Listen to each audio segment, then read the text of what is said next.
Hello Ram గారు. ఆయన రాజు ఏ పని మీద ఏకాగ్రత లేకపోవటం, ఏదైనా పని చేయాలన్నా మనసు అంగీకరించకపోవటం, అసలు అటువంటి పరిస్థితి నుంచి ఎలా బయటపడాలి సార్? అంటే ఇంట్రెస్టే రావట్లేదు. ఆలోచనలు రకరకాలుగా తిరుగుతున్నాయి కానీ బట్ ఆ మోటివేషన్ ఎక్కడో రావట్లేదు. దెబ్బతింటున్నాను, ఒకే చోట ఉండిపోతూ ఉన్నాను. సో ఈ పరిస్థితి ఉన్నప్పుడు దాని నుంచి ఎలా బయటపడాలంటారు? డాక్టర్ సచిన్ రాజ్ అత్యాధునిక వరల్డ్ క్లాస్ ఫిజియోథెరపీ ట్రీట్మెంట్ తో అన్ని రకాల నొప్పులకు శాశ్వత పరిష్కారం. నరాజు, ఈ పరిస్థితి రెండు కారణాల వల్ల ఉంటుంది. అంటే ఏమి చేయాలని అనుకోకపోవడం, దేనికి మోటివేషన్ లేకపోవడం.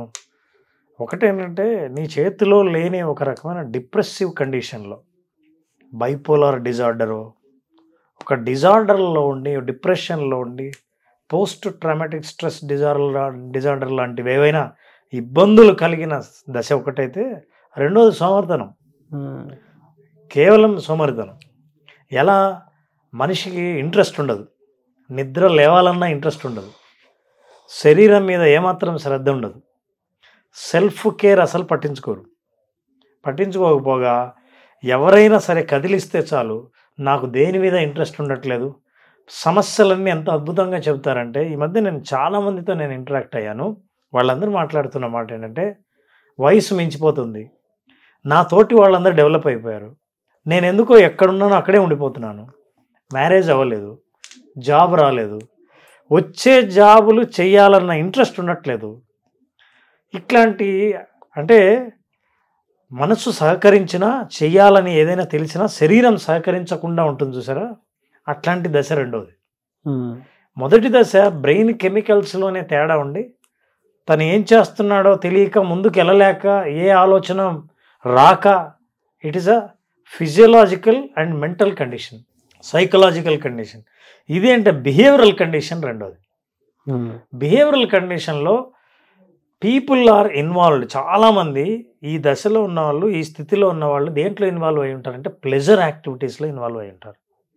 ప్లెజర్ యాక్టివిటీస్ ఏంటంటే ఇన్స్టంట్ గ్రాటిఫికేషన్ అంటారు. ఇమ్మీడియట్గా ఆనందాన్ని ఇచ్చే యాక్టివిటీస్లో మునిగిపోయి భవిష్యత్తులో సాధించాలని అనుకున్న ఏదైనా సరే దాన్ని వదిలేసి దీన్ని ఎంజాయ్ చేస్తూ ఉంటారు. ఎవరైనా అడిగితే వాళ్ళు చెప్పేది ఏంటంటే, నాకు దేని మీద ఇంట్రెస్ట్ ఉండట్లేదురా అని. ఎప్పుడో షార్ట్స్ చూస్తారు, ఎవరిదో రీల్స్ చూస్తారు, నేను ఇలా చేయాలని అనుకుంటున్నాను అంటాడు. ఏం చేయాలో దానికి చేయాల్సిన స్కిల్ ఉండదు, దేనికి మోటివేషన్ ఉండదు. పొద్దున ఏదైనా నిర్ణయం తీసుకుంటే మధ్యాహ్నం ఆ నిర్ణయాన్ని వెనక్కి తీసుకుంటారు. నిద్ర లేవాలని అనిపించదు, ఎక్కువసేపు పడుకుందామని అనిపిస్తుంది.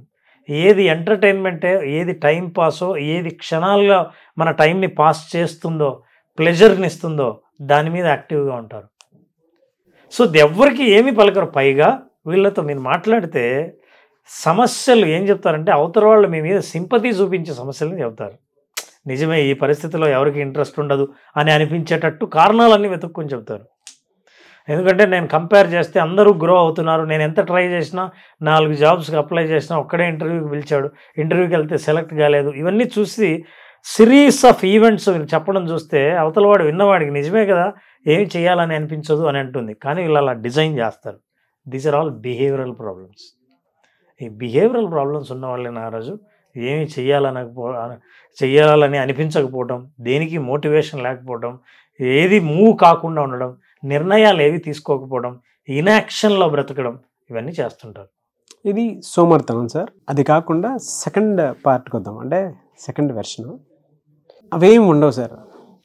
ఒక ఎమోషన్ దగ్గరే ఆగిపోయి ఏకాంతంగా ఉండటానికి ఇష్టపడిపోయి ఏ పని మీద మనస్ఫూర్తిగా ఫోకస్ చేయలేరు. ఏంటో సాగుతుంది వెళ్తుంది అన్నట్టే ఉంటుంది. బట్ ఏదో తెలియని వెలితి అయితే డెఫినెట్గా ఉంటుంది. ఎందుకు బతుకున్నాం రా అనేటువంటి ఆలోచన కూడా చాలామందికి వస్తూ ఉంటుంది. మనం ఏం చేస్తున్నాం, ఏంటిది, ఎక్కడ దీనికి అదే ఆ ఫ్యూచర్ కూడా కనిపించదు వాళ్ళకి. ప్రజెంట్ స్టేటస్ అంతా ఎలా ఉంటుందంటే, ఎవరిదైనా హెల్ప్ తీసుకొని బయటకు వద్దాం అనుకున్నా కూడా ఆ ఛాన్స్లో కూడా ఎక్కడ కనిపించదు వాళ్ళకి. అది పెయిన్ అయితే ఉంటుంది లోపల. దాన్ని ఎలా ఇచ్చేయాలి అంటే వాళ్ళ బిహేవియరల్ ఆస్పెక్ట్స్ ఎలా ఉంటాయి అసలు? నారాజు, నేను సేమ్ కేసు నువ్వు చెప్తున్నా మన సుబ్రావ్ ఫేస్ చేసింది చెబుతాను. Thank you. చాలా రోజులకి సుబ్రావ్ వచ్చాడు. సో సుబ్రావ్ ఎమోషన్తోనే ఎలా ఆగిపోయాడు, ముందుకు ఎలా వెళ్ళలేదు. సుబ్రావ్కు యంగ్ ఏజ్లో ఉండగా జాబ్ రాకముందే మ్యారేజ్ ప్రపోజల్ వచ్చింది. ఒక అమ్మాయి ఇష్టపడింది. మర్యాదగా సుబ్రావ్ యాక్సెప్ట్ చేసి ఆ అమ్మాయిని పెళ్లి చేసుకుని ఉంటే ఆ తర్వాత ప్రయత్నిస్తే జాబ్ వచ్చి ఉండేది, ఇలా సాగిపోయి ఉండేది. ఏం చేశాడంటే భయపడ్డాడు, జాబ్ లేదు కదా పెళ్లి చేసుకుంటే ఎలా అని ఆలోచించడం సబబుగానే ఉంది. పెళ్లి చేసుకోలేదు. అమ్మాయి చాలా బాగుంటుంది కానీ కాదన్నాడు. డైలమాతోనే కాదన్నాడు. ఎందుకంటే పెళ్లి చేసుకుంటే నేను మళ్ళీ మ్యారేజ్ ఏ జాబు లేకుండా సంసారాన్ని ఈదడం చాలా కష్టం కదా అని వద్దన్న తర్వాత సంవత్సరం రోజుల తర్వాత ఆ అమ్మాయికి వేరే పెళ్ళి అయిపోయింది. ఇతను జాబ్ కోసం వెతుకుతూనే ఉన్నాడు. ఈ లోపల సుబ్రావ్ ఫ్రెండ్ ఒకరు అతనికి కూడా జాబ్ రాకముందే పెళ్లి చేసుకున్నాడు. చేసుకున్న సంవత్సరం తర్వాత జాబ్ వచ్చింది. ఇప్పుడు సుబ్రావ్ కన్ఫ్యూజన్లో ఉన్నాడు, జాబా ముందు పెళ్ళా అని. జాబ్ కోసం ఎదురు చూస్తున్నాడు కానీ ఇతనికంటే కొంత ఏజ్ ముందు ఉన్న వాళ్ళకి జాబ్ వచ్చింది, ఈయనకి రాలేదు. అరే నాకు ముందే వచ్చి ఉండాల్సింది కదా అని ఆలోచిస్తున్నాడు. పెళ్ళి ముందే చేసుకోవాల్సిందేమో అని ఆలోచిస్తున్నాడు. ఇవి రెండు డైలమాల్లో ఏ నిర్ణయం తీసుకోకుండా ఉన్నాడు. సో వీళ్ళు ఏం చేస్తారంటే సేమ్ సుబ్రావ్ లాంటి సిచ్యువేషన్ చాలామందికి ఉంది.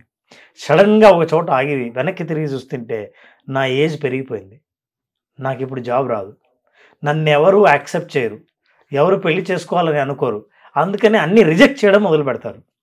వాళ్ళ బిహేవియర్ ఎలా ఉంటుందంటే నెంబర్ 1 వాళ్ళు జీవించేది ఏ యాక్షన్ తీసుకోకపోవటంలోనే ప్లెజర్ని వెతుకుతూ ఉంటారు. ఏ పని చెయ్యకపోవటంలోనే అది ఒక యాక్షన్గా వాళ్ళు చెప్తూ ఉంటారు. నేనేమి ఎందుకు చేయలేదంటే అని 4 కారణాలు చెప్తారు. సో ఇలా సెల్ఫ్ సింపతి ఇవన్నీ చూసినప్పుడు అవతల వాళ్ళు ఏంటంటే నిజమే ఈ కారణాలు ఉంటే నువ్వేం చేయలేవని. సో ఇలా వాళ్ళు కారణాలను సృష్టించుకొని టైంని గడిపేసిన తర్వాత ఈ ప్లెజరబుల్ యాక్టివిటీస్లో టైం గడిచేసి ముందుకు వెళ్ళిన తర్వాత వెనక్కి తిరిగి చూస్తే చాలా అవకాశాలను కోల్పోయి ఉంటారు. కోల్పోయాం కదా, అసలు అవకాశాలు అప్పుడే అందిపుచ్చుకోవాల్సింది కోల్పోయామే, ఇప్పుడు ఎలా అని మళ్ళీ ఇక్కడి నుంచి కొత్త డైలమా స్టార్ట్ అవుతుంది. ఇలా ప్రతిసారి వాయిదా వేసిన తర్వాత వెనక్కి చూసి ఆలోచించడం చాలామంది చేసే పని. వెనక్కి తిరిగి ఇప్పుడు ఈ సిచ్యుయేషన్లో ముందుకు చూడకపోవడం, వెనక్కి చూడడం, మళ్ళీ ఇదే సిచ్యుయేషన్ నుంచి ఫ్యూచర్కి వెళ్ళిన తర్వాత మళ్ళీ ఈ సిచ్యుయేషన్ని చూసి వెనక్కి చూడడం. ఇలా ప్రతిసారి ఏ నిర్ణయం తీసుకోకుండా ఇన్యాక్షన్లో సెల్ఫ్ సింపతితో బిహేవియర్లో ఏ మార్పులు రాకుండా లైఫ్లో మిరాకిల్స్ జరగాలని ఊరికి ఎక్స్పెక్ట్ చేస్తారు. వీళ్ళందరికీ ఇట్లా అని అనిపించదు, ఏదైనా పని చేయాలని అనిపించదు. ఈ స్థితిలో ఉన్న వాళ్ళకి అట్లా అనిపించదు. చిన్న ఇది సార్, మోసపోయిన వాళ్ళకి ఏకాంతంలో ఉండటం మాత్రమే అలవాటైపోతుంది. తెలియని బాధ నొప్పి ఉంటాయి, దేని మీద కూడా ఏకాగ్రత ఉండదు. అసలు ఫస్ట్ ఏదైనా పని చేయాలంటే మనసు కూడా అంగీకరించదు. వీళ్ళు ఎలా ఉంటారు అంటే దాన్ని ఎలా ఓవర్కమ్ అవ్వాలి? నారాజు, మనం మనిషి జీవితంలో నిర్ణయాలు తీసుకుంటే ప్రతి నిర్ణయం మనం అనుకున్న ఫలితాలే ఇవ్వక్కర్లేదు. ఇవ్వకపోతే వెంటనే ముందుకు వెళ్ళిపోతూ ఉండడం అనేది మనిషి సక్సెస్ఫుల్ అవ్వాలని అనుకున్న మనిషి చేసే పని. కానీ ఒక ఫెయిల్యూర్ని దృష్టిలో పెట్టుకొని ఒక హోటల్లో ఒకసారి బాగా ఉంటుందని వెళ్ళి డబ్బులు కట్టి తింటే బాగలేదని ఇక భోజనమే మానేయటం అనేంత మూర్ఖత్వం ఉండదు. ఇది కాకుండా ఇంకో చోట భోంచాలి, లేకపోతే నేను వండుకుంటా, జీవితం ముందుకు వెళ్ళాలి, నా ఆకలి తీర్చుకోవాలి. ఇలా మీరు ఎప్పుడైతే ఆలోచిస్తారో యాక్షన్ పాయింట్స్ దొరుకుతాయి. అలా కాకుండా ఒకసారి ఒక అనుభవం ఎదురైతే ఆ అనుభవాన్ని దృష్టిలో పెట్టుకొని ఇట్లాంటి అనుభవం రిపీట్ అవుతుందేమో అని ముందే భయంతో ఏ పని చేయకుండా ఉండడం అనేది, రిస్క్ తీసుకోకుండా ఉండడం అన్నది ప్రమాదకరమైన నిర్ణయం. ఇట్లాంటి ప్రమాదకరమైన నిర్ణయాల నుంచి బయటపడితే now you will take action.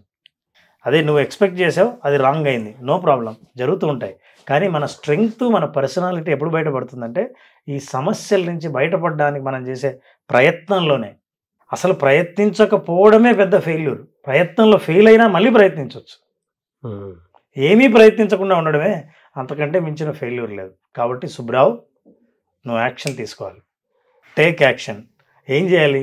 Self care, నిద్రలే, ఆరోగ్యాన్ని కాపాడుకో, ఆలోచనలను కాపాడుకో, తెలిసి బాగా నమ్మకంగా ఉన్న వాళ్ళ సలహా తీసుకో, ఎవరిదైనా సపోర్ట్ తీసుకొని వాళ్ళు ఎలా ఎదిగారో కనుక్కో, కొత్త స్కిల్స్ని డెవలప్ చేసుకో, పొద్దున్నే నిద్రలే, చూడు లైఫ్ మారిపోతుంది. ఎలా సార్ అంటే ఇంకా ఏ విధంగా వాళ్ళ ఆలోచనల్ని ఇన్స్టెంట్గా మార్చుకోవడానికి అవకాశం ఉంటుందంటారు? నారాజు, ఇట్లా ఉన్నవాళ్ళు జనరల్గా పెద్ద పెద్ద నిర్ణయాలు తీసుకోవడానికి మనసు అంగీకరించక ఏ నిర్ణయాలు తీసుకోరు. కానీ చిన్న నిర్ణయాలు తీసుకో. చిన్న నిర్ణయాలు అంటే ఇప్పుడు మీరు కూర్చున్న ప్లేస్ నుంచి ముందు లేవండి, మూవ్ అవ్వండి. ఇవాళ ఏదైనా సరే ఒక పని చేయాలా, ఒక వ్యక్తితో మాట్లాడి సలహా తీసుకోవాలనుకుంటే అంత చిన్న పనే మీరు తీసుకోండి. అనుకున్న ప్రతి చిన్న పని చేస్తున్నందుకు గాను మిమ్మల్ని మీరు మోటివేట్ చేసుకోండి. ఎప్పుడైతే మిమ్మల్ని మీరు మోటివేట్ చేసుకుంటారో నెక్స్ట్ పని చేద్దాం అనిపిస్తుంది. అరే ఇవాళ అనుకున్నవన్నీ చేశాను, చిన్నవే పనులే కానీ అలా ప్రతి చిన్న పని. శరీరాన్ని first you have to, body need to respond. So you have to take bath, be fresh. ఆ రోజు కావాలని ఇష్టం లేకపోయినా సరే మంచి బట్టలు వేసుకోండి. కూర్చుంటే ఎప్పుడైతే ఫిజికల్గా మీరు ఫ్రెష్నెస్ ఫీల్ అవుతారో ఫ్రెష్ థాట్స్ వస్తాయి, ఏదైనా చేద్దామన్న ఆలోచన వస్తుంది. సో ఇమ్మీడియట్గా చేయవలసిన పని ఏంటంటే లేచి వెళ్ళి స్నానం చేయడం, చేస్తే క్లీన్ అయిపోతుంది. And then sit for some time in silent and do some small actions. Celebrate, ఆ చిన్న చిన్న విషయాలనే మీరు సెలబ్రేట్ చేసుకోండి.